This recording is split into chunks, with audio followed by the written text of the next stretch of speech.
예, 반갑습니다. 이제 전신경화증에 대해서 어떤 병인지 아마 여기 오신 분들은 환자분일 수도 있고 주변에 전신경화증 이제 관심이 있어서 오셨을 텐데요. 이 병에 대해서 한번 알아보도록 하겠습니다. 이분 혹시 누군지 아는 분 계실 텐데요. 이 화가분이 여기 이제 자화상 그리는 건데요.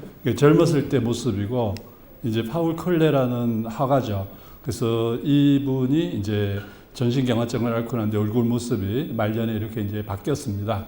그래서 이 파울 컬레는 이제 레이노 증후군이 생기게 되면서 본인이 이제 전신경화증에 걸렸다는 사실을 알고 그때부터 엄청난 작품 활동을 많이 했습니다. 그래서 전신경화증을 앓기 전에 작품 활동을 한 것보다 전신경화증의 병에 걸리고 난 뒤에 이제 이런 자화상부터 시작해서 많은 훌륭한 작품들을 남겼고요. 이 전신경화증에 대한 이제 병 자체가 비교적 희귀 질환이고 연구하는 사람도 적고 그랬기 때문에 이 파울 컬레 재단에서 이제 많은 또 연구비를 기증을 해가지고 이제 유럽하고 주로 유럽 중심으로 이런 이 전신경화증 이제 연구재단을 만들어서 함께 이런 우리 전신경화증에 대한 연구를 해 나가고 있는 그런 화가 중에 한 분이십니다. 이 전신경화증은 이제 혈관 손상이 가장 특징적이고요. 그래서 혈관병증이다. 그리고 이게 자가 면역, 내 자신을 공격하는 자가 항체, 이 전신경화증 환자들은 자가 항체가 이렇게 피 검사를 해보면은 피 검사에서 자가 항체가 발견되는데요. 이런 자가 면역. 그다음에 이제 피부하고 내부 장기의 섬유화. 이걸 특징으로 하는 그런 전신을 침범하는 자가 면역 질환. 그리고 희귀 난치 질환이죠. 그래서 우리가 겉으로 볼 때는 피부가 두꺼워지는 이걸 가지고 이제 피부경화증, 전신경화증 해서 예전에는 피부가 딱딱해진다 해서 경피증, 또 피부경화증 이런 표현으로 썼었는데 요즘은 이제 용어 자체를 전신경화증이라는 이름으로 이렇게 통일해서 쓰고 있습니다. 그래서 처음에는 이게 혈관병증하고 자가 면역 반응에 의해서 염증 반응이 많이 생기지만은 결국은 병이 오랫동안 진행되면은 이제 모든 장기가 딱딱하게 굳어지는 섬유화라는 그런 이제 병변이 생기게 됩니다. 그래서 크게 세 가지 형태로 구분해 볼 수가 있는데요. 이 국한 피부경화증은 말 그대로 이제 피부에만 이렇게 섬유화가 오죠. 그래서 이거는 이제 전신경화증하고는 좀 다른 병이고요. 희귀 난치 질환으로 해당이 되지가 않습니다. 그래서 이런 이제 어떤 우리 뭐 샤브레 이런 그 펜싱할 때 칼이 있잖아요. 그런데 칼이 이렇게 피부에 살짝 찔린 자국처럼 그런 이제 상처 자국 같이 그렇게 보인다든지 이 약간 피부 함몰만 있는 그런 형태가 되겠습니다.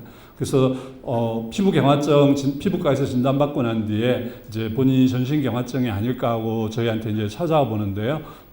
그분들은 이제 특별히 이 전신을 침범하는 병은 아니기 때문에 국한 피부경화증이고요. 전신경화증이 이제 여기 오신 분들이 대부분 2번 아니면 3번일 겁니다. 2번은 이제 전신경화증은 크게 우리가 제한형하고 광범위하게 퍼지는 미만성 그런 이제 제한형 전신경화증과 광범위하게 침범하는 미만성 전신경화증 이렇게 크게 두 가지 형태로 나눌 수가 있고요. 이제 중복증후군, 혼합결체조직병이나 전신경화증하고 다발근육염이 함께 오는 이런 이제 중복증후군에 의해서 전신경화증 형태로 나타나는 경우가 있을 수 있습니다. 크게 이제 이 색깔을 보면은 이게 피부가 딱딱해진 정도를 얘기를 하는데요. 여기까지가 우리 이렇게 첫 번째, 두 번째, 세 번째 그림까지가 왼쪽에서 이게 이제 제한형 전신경화증 환자고 네 번째, 내 몸통을 다 몸통에 있는 피부가 딱딱해지는 이런 상태를 이제 미만형, 광범위한 전신경화증이라고 얘기를 하죠. 그래서 처음에는 아주 초기에는 피부경화증이 없는 전신경화증 환자도 존재합니다. 그리고 레이노증이 오고 혈관 손상이 생기면서 이제 손끝, 발끝, 그다음에 얼굴도 주로 이제 입술 주변, 입술이 좀 당기는 것 같다 이런 형태로 이제 찾아오는 경우가 A 형태로 찾아오는 경우가 많죠. 그다음에 이제 B 형태는 우리 손목하고 그다음에 이제 이렇게 팔꿈치를 넘지 않는 여기까지가 이제 딱딱해지고 무릎 아래쪽으로 이렇게 딱딱해지는 그런 형태를 우리가 제한형 전신경화증이라고 얘기를 합니다. 제한형 전신경화증 중에서 조금 진행되는 형태죠. 그리고 이제 광범위한 거는 말 그대로 몸통을 침범하면서 전신을 다 침범하는 그런 이제 전신경화증 형태고요. 그래서 어떤 증상이 나타나느냐? 되게 이제 가장 우리 생명을 위협하는 그런 소견은 합병증 중에 두 가지 지금 우리 박영지 교수하고 정의혁 교수가 먼저 설명해 줬던 폐와 심장을 침범하는 그 병입니다. 간질 폐질환이라고 해서 이 폐가 딱딱하게 굳어지는 그런 이제 폐섬유화증, 그 다음에 폐동맥 고혈압, 이 두 가지가 아주 예후에 중요한 생명을 위협하는 거에 아주 중요한 거고요. 그 외에 이제 다양한 전신 침범이 나타나는데 심장에 물이 차는 이제 심낭염이라든지 심장 근육을 침범해서 숨이 가빠지는 그런 심근병증이라든지 부정맥 같은 것도 있을 수가 있고요. 신장이 갑자기 나빠지고 혈압이 올라가는 경피증 신장위기라는 그런 이제 아주 그 위험한 상황이 생길 수도 있습니다. 근데 다행히도 우리나라는 신장위기는 그렇게 환자분들이 많이 발생하지는 않습니다. 외국 사례보다 우리나라에서는 발생 빈도가 아주 적고요. 저도 2명 정도밖에 경험을 못했습니다. 그래서 그 정도로 아주 드뭅니다. 이제 제일 빨리 발견되고 빨리 나타나는 증상, 흔히 경험하는 게 피부죠. 피부가 이제 딱딱하게 굳어지거나, 피부에 석회화가 생기거나, 이제 색소가 침착된다든지, 피부가 건조해진다든지, 모세혈관이 확장된다든지, 혈관에 레이노 현상이나 이 손가락 끝에 궤양이 생기는 거, 그 다음에 이제 우리 관절이 딱딱하게 이렇게 굳어져서 관절 운동이 이렇게 좀 힘들어지는, 특히 이제 겨울철 날씨가 쌀쌀해지면은 이게 피부가 이제 땡기면서 우리 근육들 잘 못 움직이기 위해서 그런 걷기가 힘들어진다. 그런 분들이 많이 나옵니다. 그 다음에 이제 장 운동이 떨어지고, 그 다음에 이제 그 장 운동이 떨어지면서 세균들이, 장내의 세균들이 과도하게 정식이 되면서 이 장이 마비가 된 것처럼 그런 이제 거짓폐쇄, 이게 이제 가짜로 장이 마비가 된 것, 실제로 장은 마비가 되지 않았지만은 이 장 운동이 떨어지면서 오는 그런 장 마비 증상이 있을 수가 있고요. 그다음에 이제 역류성 식도염을 많이 경험하죠. 그래서 역류성 식도염이 많이 나타날 수가 있고, 이제 눈 건조증이나 그다음에 그 안구 건조증 같은 그런 이제 2차성 쇼그램병이 같이 동반되기도 하고, 그 다음에 이제 입술이 이제 조그만해지는, 그리고 입술 쪽으로 입이 작아지는, 입술이 이제 이렇게 조여오면서 그런 이제 입술 모양이 좀 독특해지는 그런 소견이 보일 수가 있고, 그 다음에 이 목 주변이나 얼굴 주변에 실핏줄들이 이제 많이 보이는 그런 게 이제 우리 전신경화증의 특징이 되겠습니다. 그래서 이게 왜 생기느냐, 아직 원인은 잘 모르지만은 그 유전적으로 타고나는 그런 기질도 좀 있다고 알려져 있고, 그렇지만 유전되는 병은 아닌 것으로 알려져 있습니다.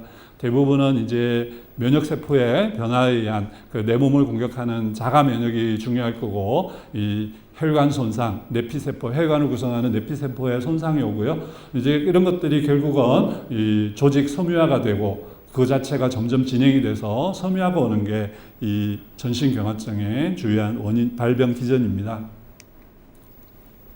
제일 먼저 흔히 많이 경험하는 게 이 레이노 현상이죠. 아마 이 레이노 때문에 처음에는 레이노를 별거 아닌 걸로 생각하고 지내다가 점점 이제 불편해지면 이제 병원에 오게 됩니다. 그래서 손톱을 자세하게 보면은 손톱 밑에 여기 이제 실핏줄들이 잘 보이는 게 볼 수가 있을 겁니다. 이런 이제 모세혈관 확장증이 있고, 이렇게 잘 안 보일 경우에도 저희가 모세혈관 현미경 검사라는 걸 해보면은, 원래 모세혈관은 정상적으로는 이 아주 가는 우리 머리핀 모양으로 가느다랗게 아주 치밀하게 가지런하게 배열이 돼야 되는데, 이제 모세혈관이 크기가 많이 커지면서 중간에 모세혈관이 없는 부분도 있고 출혈도 생기고, 이제 자이언트 캐필러리라 해서 아주 거대 모세혈관이 보이기도 하고, 이제 혈관이 보이지 않는 그런 이제 이 피가 통하지 않는 그런 영역이 나타나기도 합니다. 그래서 이런 소견들을 종합해서 이제 아주 초기에 전신경화증을 우리가 혈액 검사하고 동시에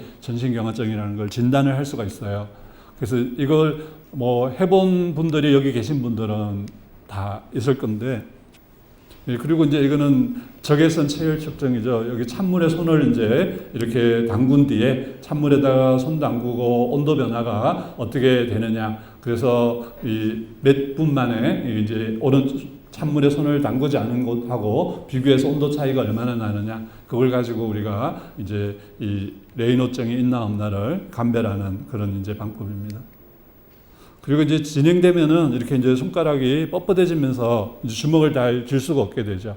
그리고 이 팔꿈치도 이제 경화가 오면서 이 피부가 윤기가 나죠. 피부는 이제 윤기가 나면서 이게 이제 쭉 이게 이 딱딱해지면서 팔꿈치를 다 펼 수가 없는 거죠. 그리고 이제 손가락 끝에 봤을 때 이렇게 그 궤양이 오고 진행되면서 이제 이렇게 그 상처가 이렇게 보이게 됩니다. 손가락 끝에. 그래서 이것만 봐도 저희는 전신경화증 환자입니다라고 이제 확진을 할 수가 있을 정도로 전형적인 피부 소견이 되겠습니다. 그 진행되면은 이렇게 이제 손끝에 이제 이렇게 궤양이 생기게 되고 더 진행되면은 이 피부가 이게 이제 탈락이 되면서 이렇게 이제 손가락 길이가 짧아져 버리죠. 그래서 이렇게까지 이제 겨울 되면은 이런 분들이 많이 생기고 예전에는 치료제가 없어서 뭐 이런 분들이 훨씬 더 많이 생겼는데 최근에는 이 폐동맥 고혈압 치료하는 그런 이제 이 약물들이 또 이런 그 괴사를 방지하는 데 좀 도움이 되고 또 우리 곽성희 교수가 나중에 발표하겠지만은 또 이 지방에서 우리 복부 지방에서 추출한 이런 이제 이 세포 치료제를 활용하면은 또 좀 더 치료 반응이 좋은 것으로 알려져 있습니다. 그리고 이제 전신경화증 중에서 좀 독특한 형태 중에 크레스트 증후군이라는 그런 이제 환자분들도 계신데요. 되게 이 크레스트 증후군은 이 피부에 이렇게 보면은 석회가 끼어서 만져보면은 손가락 밑에 이제 하얀 게 보이기도 하고 뭐가 딱딱하게 만져진다고 이렇게까지 빛은 나지 않더라도 바깥에서 보이진 않더라도 이 엑스레이를 찍어보면 이렇게 이제 석회가 끼어 있는 거를 볼 수가 있습니다. 이런 식으로.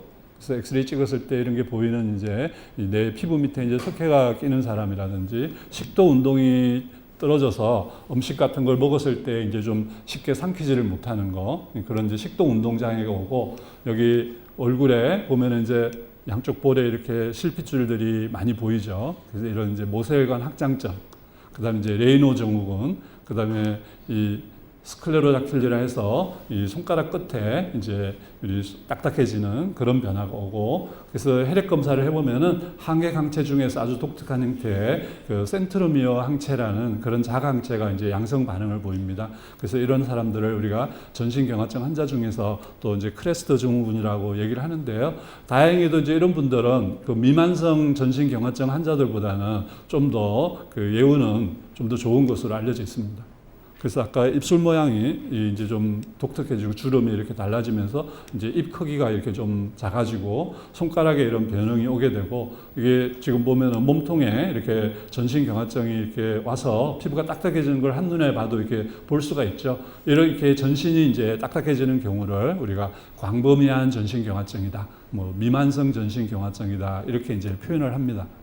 그래서 뭐 폐동맥 고혈압, 오늘 이 간질성 폐질환 이 두 가지가 사실은 이제 비교적 흔하고 또 예후에 있어서 중요하기 때문에 우리가 이 매번 진료할 때 그 레이노도 살펴보고 그다음에 손가락 끝에 이 상처가 났는지도 확인해 보고 그다음에 피부가 얼마나 딱딱해졌나 그것도 이제 우리가 진료할 때 그 피부가 딱딱한 정도를 어느 정도 딱딱한가 점수를 매겨서 저희가 이제 확인해 보는 그런 거를 이제 해보게 되는데요. 이제 크게 이제 여기 계신 분들이 아마 제한형 전신경화증 환자분들이 훨씬 많을 거고요. 이 광범위 전신경화증은 상대적으로 드뭅니다. 그래서 실제로 우리나라 환자분들 중에 이제 제한 전신경화증이 뭐 60%, 많게는 70% 정도 되고, 이 광범위 전신경화증은 한 30% 내외 차지한다. 이렇게 이제 알려져 있고요.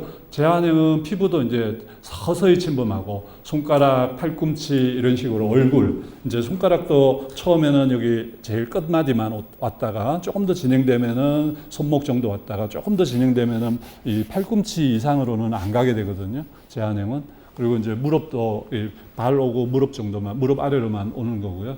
이제 이 광범위한 사람들은 아주 진행도 빠르고 이 몸통까지 같이 침범합니다. 그리고 레이노 현상이 그 제한형 전신경화증은 피부 침범에 앞서서 대부분 발생하기 때문에 그래서 이제 제한형 전신경화증 환자들 같은 경우에는 레이노 현상이 있고 이렇게 아주 조기에 발견돼서 피부가 좀 더 덜 딱딱해질 때 이제 미리 진단이 되는 경우가 많거든요. 그래서 레이노 현상 때문에 저희가 이제 빨리 진단을 하게 되는 경우는 좀 더 전신경화증 환자분들 중에서는 그나마 빠른 진단, 빠른 치료를 할 수 있는 그런 이제 좋은 또 그 의사를 만나야겠죠. 빨리 이런 병을 진단할 수 있는 그런 의사를 만난다면은 레이노 현상이 있을 때 좀 더 빠른 치료를 할 수 있을 겁니다. 광범위 전신경화증 같은 경우에는 피부 침범하고 레이노가 거의 동시에 생기기 때문에 이제 조금 더 진행이 좀 더 빨라진다 이렇게 생각하시면 되고요. 근골격계를 침범할 때도 관절통만 제한형은 있는 경우가 많은데 광범위한 경우에는 이제 심한 관절통 그리고 관절 구축이라 해서 우리 이제 팔꿈치도 굳어가지고 다 못 펴지고 무릎도 마찬가지로 펴기가 어렵습니다. 그래서 저희에도 이제 몇 분 계신데 그래서 참 우리가 지금 치료하고 있는 많은 약들을 사용해도 잘 안 돼서 저희가 현재 식약처에서 인정해주는 전신경화증 치료약은 아니지만은 앞서 우리 박영재 교수가 유럽 류마티스 학회나 미국 류마티스 학회에서 추천하는 치료법, 리투क्시마비나 이런 치료도 이제 시도해보고 그러고 있거든요. 그래서 이제 대부분은 치료가 잘 되지만은 조금 더 이렇게 치료가 잘 안 돼서 고생하는 분들도 계십니다. 간질 폐질환이랑 폐동맥 고혈압은 조금 전에 두 분 교수님들께서 설명해 드렸기 때문에 이제 제가 넘어가고요. 이 전신경화증 신장위기는 아까 얘기한 대로 매우 드물고 이 피부 석회증은 비교적 좀 흔한 편입니다. 그래서 사진 찍어보면은 이렇게 이제 우리가 손 엑스레이를 찍었는데 뭐가 딱딱하게 만져진다고 해서 찍어보면 이제 거기 석회가 껴 있는 경우가 많고요. 또 고관절 주변이나 이런 데도 뭐가 만져진다고 해서 찍어보면은 이 석회가 이제 전신경화증 환자분들은 끼어 있는 경우가 있습니다. 심해지면은 이제 저희가 그 체외 충격파 같은 치료를 한다든지 또 정형외과에서 그걸 떼내는 수술을 하지만은 이거 자체가 내가 관절 운동을 하거나 생활하는데 크게 불편이 없다면은 그냥 지켜봐도 됩니다. 이제 자가항체가 이제 조금 모양이 다른데 제한형 전신경화증은 항중심체, 센트루미 항체라는 게 양성으로 나오고 광범위 전신경화증의 경우에는 이제 토파이스미레이저 SCL70이라는 그 항체가 대부분 양성 반응을 보이게 됩니다.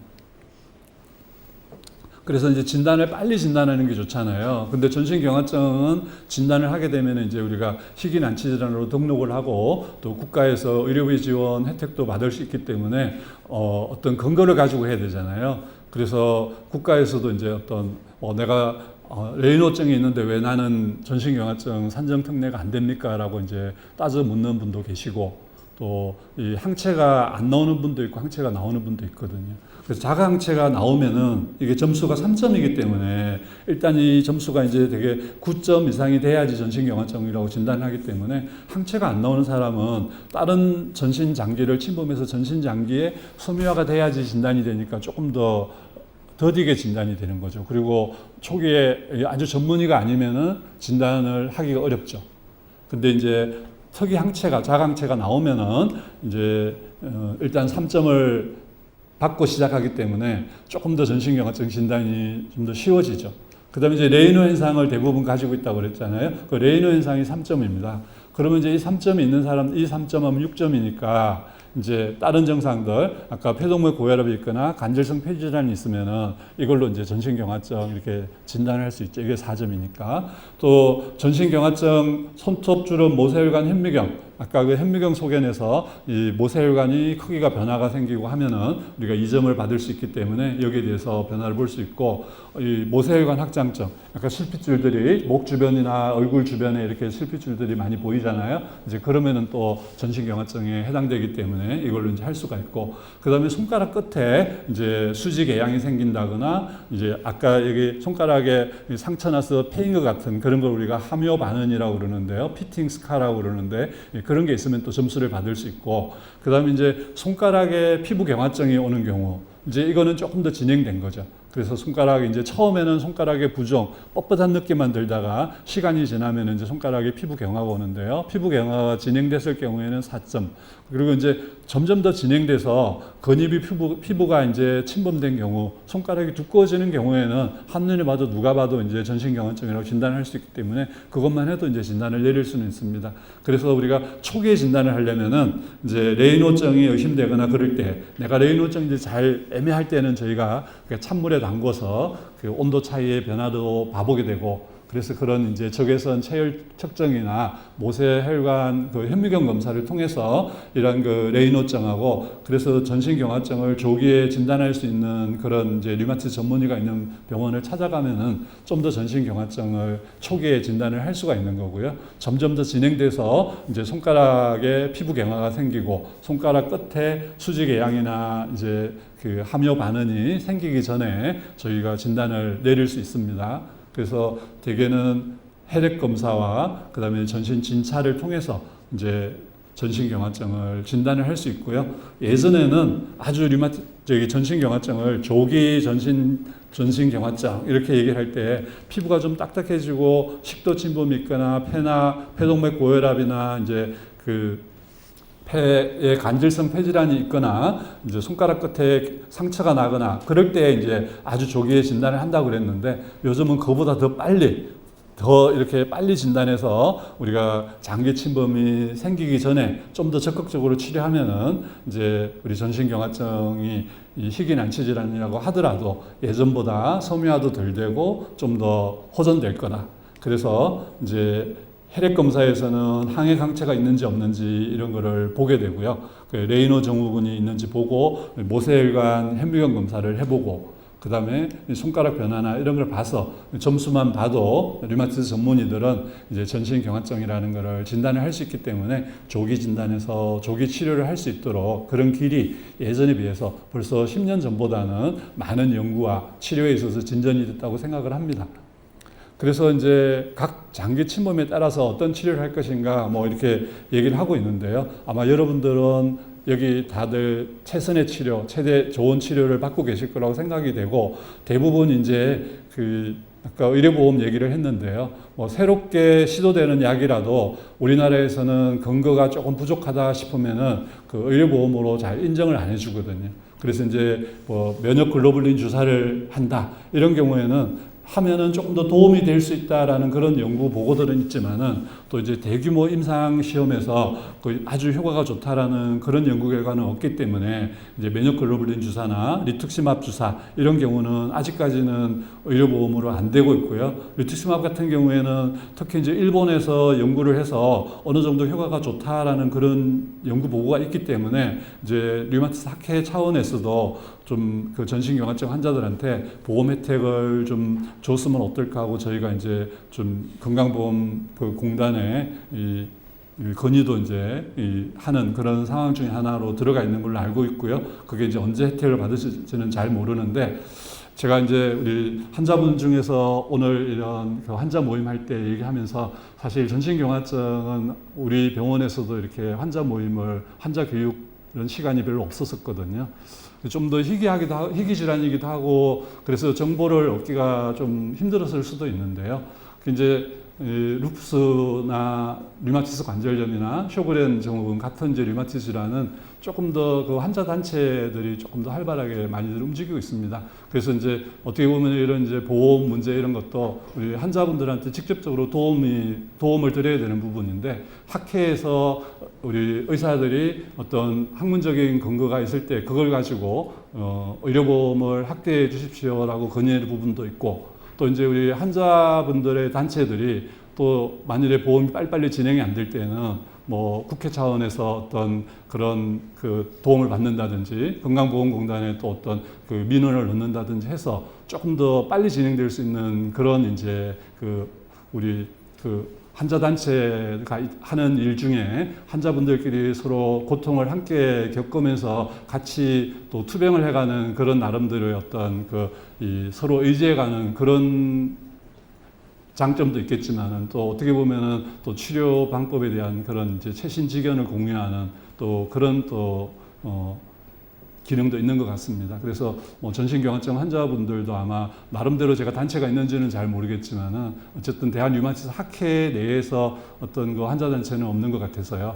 좀 더 아마 여기 오신 분들 중에서 또 뜻이 맞는 분들이 있다면은 또 그런 모임도 하실 수 있을 거라고 생각이 들고, 제 개인적으로는 전신경화증에 최근 했던 연구들은 이제 이런 신약 같은 걸 개발을 하면은 이제 전신경화증 실제로 우리 환자분들한테 바로 투여해 볼 수가 없으니까 전신경화증 이제 동물 모델을 만드는데 예전에는 그냥 동물 그냥 이 쥐에다가 그냥 그 섬유화를 일으키는 그런 물질을 주사를 해서 폐가 딱딱하게 굳어지는 폐 섬유화 모델을 이용해서 전신경화증 약제를 개발하고 그다음에 그런 식으로 했었는데 저희가 했던 거는 피부도 이제 그 줄기세포 같은 걸 이용하거나 올가노이드라고 해서 요즘은 이 피부 조직을 만들 수가 있거든요. 그래서 전신경화증 우리 환자분한테 우리 한우분한테 그 피부를 얻어가지고 그걸 배양해서 이제 피부 조직을 전신경화증 이 피부 조직을 만들어서 이 약이 효과 있는지 없는지 그런 걸 평가하는 그런 이제 시스템을 만들어 보고 또 우리 환자분들 중에서 제가 이제 혈액을 좀 요청을 해서 그거를 아주 이제 면역 결핍이 돼 있는 그런 쥐한테다가 우리 환자분들의 면역 세포를 주입을 해서 그걸 이제 면역 결핍 쥐한테 넣으면은 이 면역 결핍 쥐가 전신경화증 그 우리 환자의 면역 세포가 그 쥐의 폐를 공격해서 폐가 딱딱하게 굳어지는 전신경화증 모델이 만들어지거든요. 그래서 이제 그걸 이용해서 약효가 있나 없나를 이제 연구를 하고 그래서 여기 약 중에 이제 토실리즈맙 뭐 이런 약이나 류마티스 관절염 치료제나 루푸스 치료제로 새로 나온 약들이 우리 전신경화증 환자들한테는 또 효과가 없는지 그런 거를 그런 동물 모델을 만들어서 이제 우리 박영재 교수하고 함께 새로운 그 동물 모델에서 효과가 있나 없나를 평가를 좀 해봤고요. 그래서 그게 그런 이제 평가 모델은 좀 세계적으로 좀 인정을 받아서 좀 우수한 논문에도 실리고 발표도 하고 또 이러한 것들이 효과가 이제 얼마나 좋은지도 지금 아마 우리 박영지 교수가 연구를 해서 조만간 이제 또 발표를 할 예정이고요.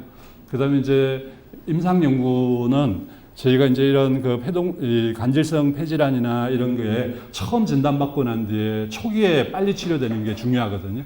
그래서 초기 진단받은 사람들을 대상으로 해서 이제 우리가 루푸스 환자들한테 사용하고 있는 벨리무맙이라든지 아나프로맙이라는 그런 이제 루푸스 전신 홍반 루푸스 환자들한테 치료하는 그 B세포를 조절해주는 그런 치료제나 인터페론 알파를 조절하는 그런 이제 좀 면역을 조절해주는 그런 치료제가 과연 전신경화증 환자들한테도 도움이 될 것인가 그런 연구를 현재는 임상 연구를 하고 있습니다.